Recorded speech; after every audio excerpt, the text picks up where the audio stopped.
This chart going viral on social media. The red line represents the stock market today. The green line, the Great Depression. They're almost the same. Are we due for another crash, or do we just have a lot of colors? Charles Gasparino joins us.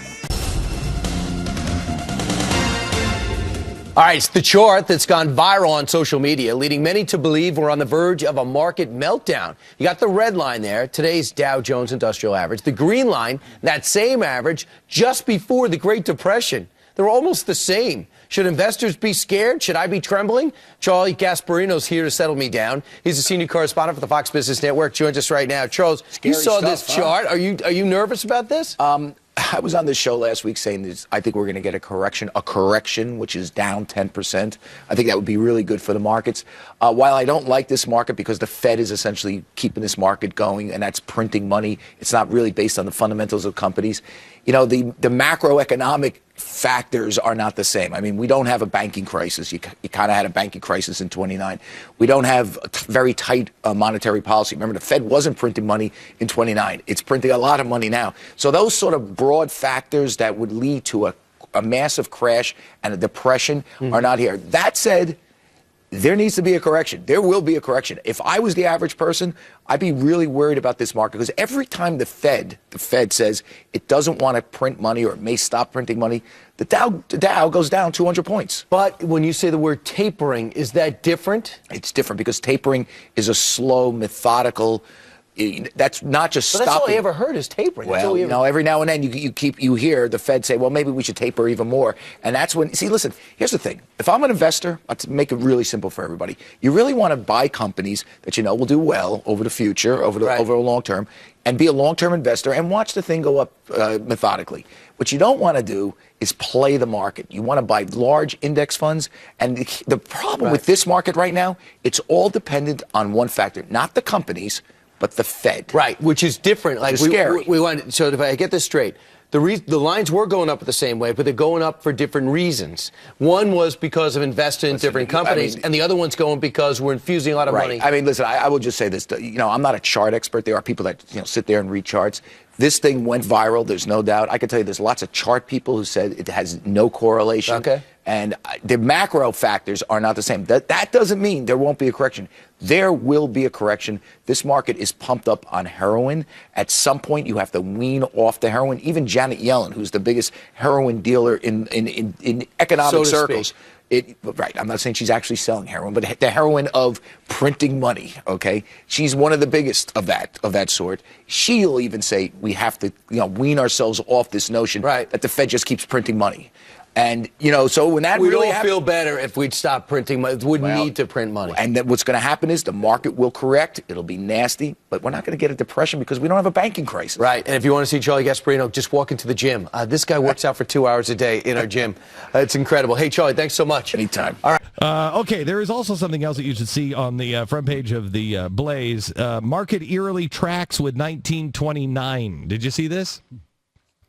This one is a little bit uncomfortable. Yeah, I thought you might find it. Yeah, the chart was amazing. It's they're dismissing it and they're saying, "Wow, no, probably a lot of years. I mean, we haven't looked, but I bet a lot of years track with 1929." I don't think so. Have you seen this chart yet? Yeah. I mean, it's like identical. It's a 2-year chart. And the 2 years leading up to 1929, the crash of the stock market, and what did the stock market do? And it's honestly, it is almost exact. And the good news is we're just at the place now where it's going to come down rapidly. Yeah. Yeah, it doesn't look good. No, but the good news is, we've got probably 6 or 8 months, before it would crash or not crash. And I don't think there's any indication. I think all this stuff is really good. Everything that's happening, we're losing jobs, but we learned yesterday from Keith Ellison, that's a good thing. It's a good thing. It's a good thing. Gives you more opportunity. Can I tell you something? A crash of 1929 would be a good thing. Bread lines would be a good thing because you could get your bread and your soup from the government For free, right? Yeah, and Wouldn't then you get it for you can go do whatever you want. I see it now behind me. Yeah, the chart's amazing. That's chart is like absolutely not amazing. good.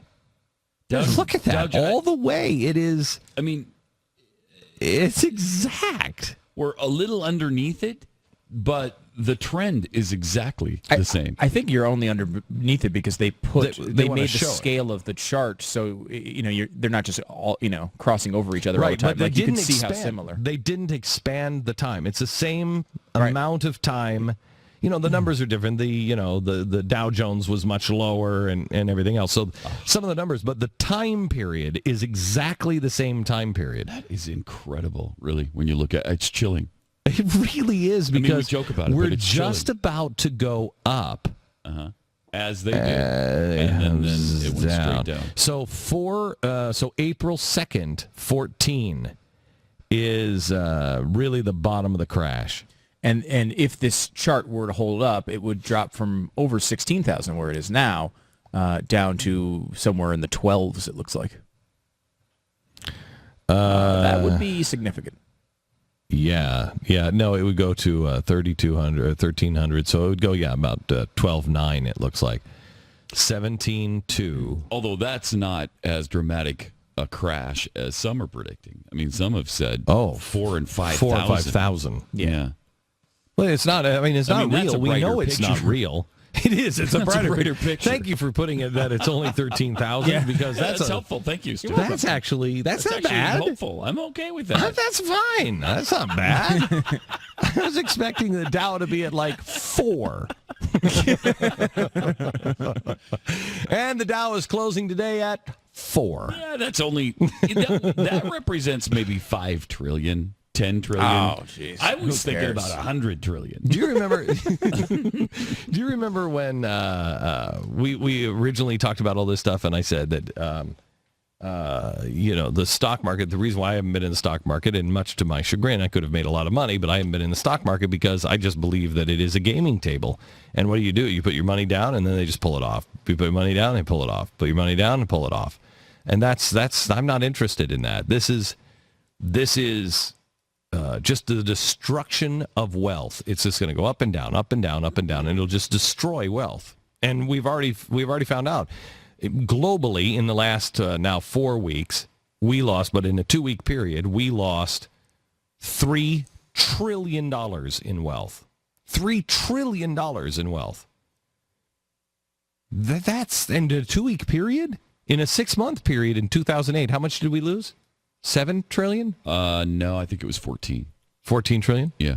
I thought that was for a year. But anyway, it's a lot in a 2-week period to lose that. Yeah. 3 trillion in 2 weeks is, I'd say that's a lot. Okay. Now Trillion with a T. Let me go to the good news.